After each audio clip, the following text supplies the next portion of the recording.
Good afternoon. I am Andrea Chisholm with the Midday News. A special welcome if you're watching on onespotmedia.com. Opposition leader Dr. Peter Phillips has responded to claims he was disrespectful yesterday after showing his middle fingers in the House of Representatives. Dr. Phillips was urging the House Speaker to give opposition spokesman on health Dr. Dayton Campbell 2 extra minutes to ask questions about problems with the Cornwall Regional Hospital. Probably 6 parishes are affected as far as healthcare delivery is concerned. Could I So, just Mr. Speaker, 1 minute? I would urge you. The member having asked for 2 minutes to conclude these 2.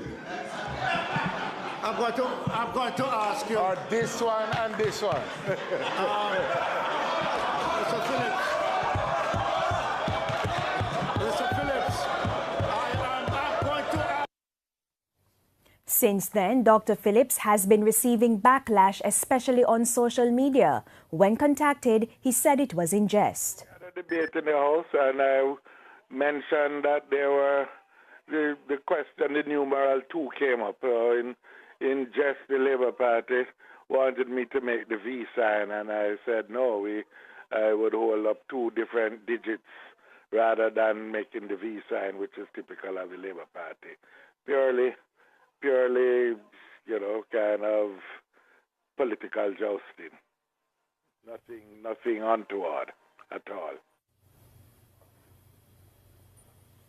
Energy Minister Dr. Andrew Wheatley says PDV Caribe is yet to accept the Jamaican government's proposal to buy back its 49% stake in Petrojam.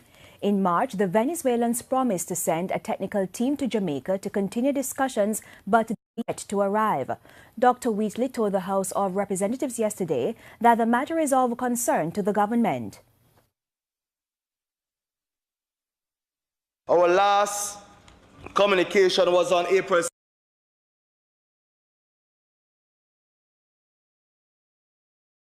Caribe, inquiring, Mr. Speaker, on the taxation implications for PDV Caribe should they accept. PDV Caribe received a response on April 17 and their legal team is examining the issue. In response, opposition spokesman on energy Philip Paulwell questioned the government's strategy given Jamaica's history with Venezuela. Mr. Paulwell urged the minister not to publicly carry out the negotiations.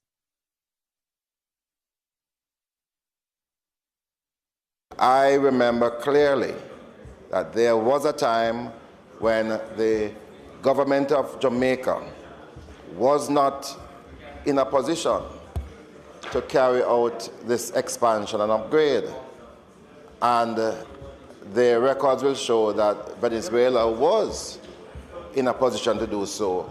The tables are turned now, and we therefore have to be very sensitive about how we proceed. Dr. Wheatley, however, argued that the aim is to be transparent and accountable. With the United States imposing sanctions on Venezuela, correspondent banks in the United States have increased their due diligence, making it hard for Petrojam, the state oil refinery, to conduct business. Since PDV Caribe is a Venezuelan company, the government wants to buy back its 49% stake in Petrojam to secure Jamaica's energy needs. The St. Mary police are investigating the murder of a man in the parish this morning. He has been identified as Neville Tucker, otherwise called Syrup, of a Port Maria address. About 2 o'clock, residents heard Mr. Tucker crying for help and fire was seen coming from his house. When the police and the fire brigade arrived, Mr. Tucker's body was found inside the house with what appeared to be chopped wounds to the head and stomach. No motives were established for the killing. Latest crime statistics show a significant reduction in murders and shootings in St. James since the state of public emergency was declared. Between January 1 and last weekend, 29 murders were recorded compared to 86 in the corresponding period last year. Murders are down nearly 70%, shootings down 50%, rape 11%, larceny 33%, and aggravated assault 266%. However, there is a slight increase in robberies and break-ins. The St. Catherine North Police Division has also seen a reduction in all major crimes since the state of public emergency was declared on March 18. 52 murders have been recorded in the division so far this year, compared to 41 last year. 4 murders have been recorded in the division since the state of public emergency was declared. Several members of the Spanish Town-based Klansman gang, including its leader Andre Bryan, have been arrested and charged. There's another call this afternoon for Jamaicans to play an active part in the fight against crime. It comes from Justice Minister Delroy Chuck, who was addressing Justices of the Peace in Westmoreland recently. Details in this report. Crime, corruption, indiscipline. Issues which are more often than not associated with sections of the Jamaican society. But at a recent meeting in Westmoreland with Justices of the Peace, Justice Minister Delroy Chuck insisted that law-abiding citizens are the solution. This country has many problems, but we can solve them. And it means that all of us must put our foot forward and be prepared to stand up for what is right. He says while there are many who sit and plan to do what is wrong out of selfishness, the majority are good and decent citizens. But you lay back. You feel that government must do it, or Reverend Perrin and the pastors must do it, or ministers must do it, or the police must deal with it. But as citizens of this country, if you fail to be a part of the solution, take it from me, you're part of the problem. While the charge is for all Jamaicans to act against crime, Mr. Chuck particularly challenged Justices of the Peace to stand up against all that is wrong, as that is what taking the office means. And let me thank you for making yourself available, but you have to go out and participate in recovering and restoring Jamaica to the place that we all want it to be. It is leaders. It is persons with a vision of what they want their society to be that make the difference in creating countries that are progressive. According to Mr. Chuck, after the temporary crime-fighting measures in St. James, St. Catherine and West Kingston, Justices of the Peace will be a key part of maintaining a crime-free environment by identifying crime producers before they get out of hand. O'Shane Masters, TVJ News. And more concerns this afternoon about the number of murders being reported in areas declared as zones of special operations or a state of public emergency. The issue was discussed on TVJ's Smile Jamaica this morning. TVJ's Jeline Pearson reports. 2 zones of special operations, ZOZO, and just as many states of emergency, SOE, resulting in a reduction of crime in the targeted areas. However, national crime figures have increased. It's why Chairman of the Private Sector Organization of Jamaica, PSOJ's Standing Committee on National Security and Justice, Lieutenant Commander George Overton, insists that the anti-crime measures have only effectively displaced criminals. So what it has done is reduce the criminal element's ability to perpetrate crime in that space. But when we look at the national numbers, we actually see shootings and murder, which are the things we use to determine public safety and security. Shootings and murders are up nationally. So all we have really done is displaced the perpetrators of crime. He was speaking on TVJ's Smile Jamaica program on Wednesday, where National Security spokesman noted that ZOZO and the SOE were initially plugged as the government's strategies to deal with crime affecting the nation and not just in the targeted areas.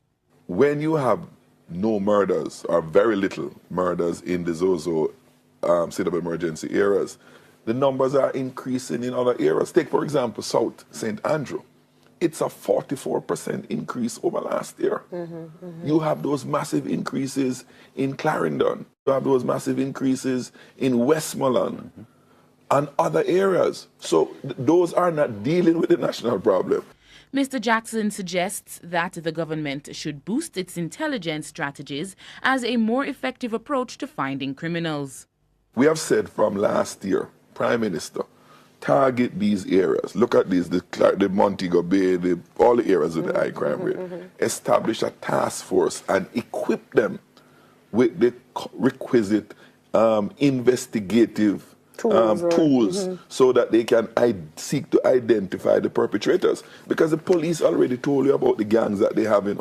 Obviously, the intelligence capacity is very low. So what we've done is displaced the criminal element, and we do not have the resources in all the surrounding areas to deal with that bulge, nor do we have the intelligence on the ground to identify these new faces in the communities and go at them to see whether they are your perpetrators or not. Jeline Pearson, TVJ News. Meanwhile, there's also a call for Jamaicans to be more civilized. The call was made by a former Jamaica Teachers Association president, Professor Errol Miller. He was speaking at the renaming of the South Central regional offices of the JTA. He says we need to speak out about what is wrong, irrespective of the person or position they hold in society. Jamaica is still a place that you have to acknowledge. We can speak our own minds. Nobody killing a little 40 thing. It's when you begin to mash up the dolly house that is not right. Because whatever, no matter how terrible the thing is, somebody is benefiting from it. It can come down to benefits. And who will not surrender the benefit if they talk out? Increased counseling sessions have been provided to staff and residents at the Summerfield Girls' Home in Clarendon as they continue to mourn the loss of one of their caretakers, Kimberly Risden. Ms. Risden, who was a child development officer at the home, died last Friday in a motor vehicle crash. News of her death has left members of the facility in disbelief.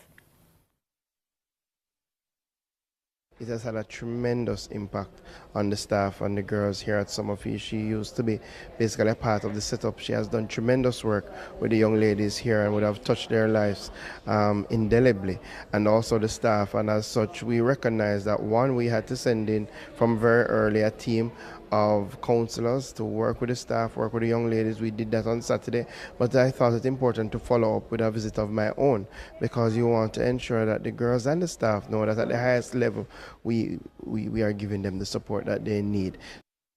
State Minister in the Youth Ministry, Floyd Green, said the counseling sessions so far have proven successful. I think the fact that they were able to write their own notes and to put it, I think that would have helped get out some of their feelings. You actually had some competition in 2013. In addition to this, he has been to one other final, 2 semi-finals and 2 quarters. The veteran fighter has a ring record of 12 wins, 8 losses and a draw, with 4 of his victories coming by way of knockout. With this preparation, it was great. It's rough, but it's great. I enjoy most of it. Down in our hand, at first I never did enjoy it. It did look too hard, but I realized I help me. So I just gravitate to it and just start doing things. Meanwhile, Moncrief's opponent Tyler Wilson has been brought in at short notice to replace his compatriot Daniel Roach. The 25-year-old Wilson, who has fought in mixed martial arts before, will be making his professional boxing debut. He weighed in at 146.5 heavier than Moncrief. Yeah, I feel great. I'm used to it. I love fighting, so it's not going to be any different for me. In the meantime, Moncrief has had to come down from the 160-pound middleweight class to the 147-pound welterweight division for this year's competition. However, he says he has had no difficulty doing so. Sometimes I look at the guys, them as 160, and look at myself. I so small sometimes when I'm fighting them. So I say, I'm going to take me off of that drop weight and go down to welterweight. Welterweight is my weight. And height and everything. I'm 5'6". I know I weigh 147 pounds comfortable. Wilson, in the meantime, is keeping his fight plan close to his chest and refused to give away much at the weigh-in. I'm not surprised for sure. I got a different game plan than most, I guess. I've fought as a professional in mixed martial arts before, so I'm used to it. I'm used to fighting in front of big crowds. I'm used to being in enemy territory. It's nothing new. Referee Ian Jardine will take charge of Wednesday's fight, with the TVJ having live coverage starting at 9:30. Reporting for TVJ Sports, I'm Keon Reyna. And that's the Midday News. I'm Andrea Chisholm. Join us at 7 for the Primetime News Package. On behalf of the news, sports and production teams, good afternoon.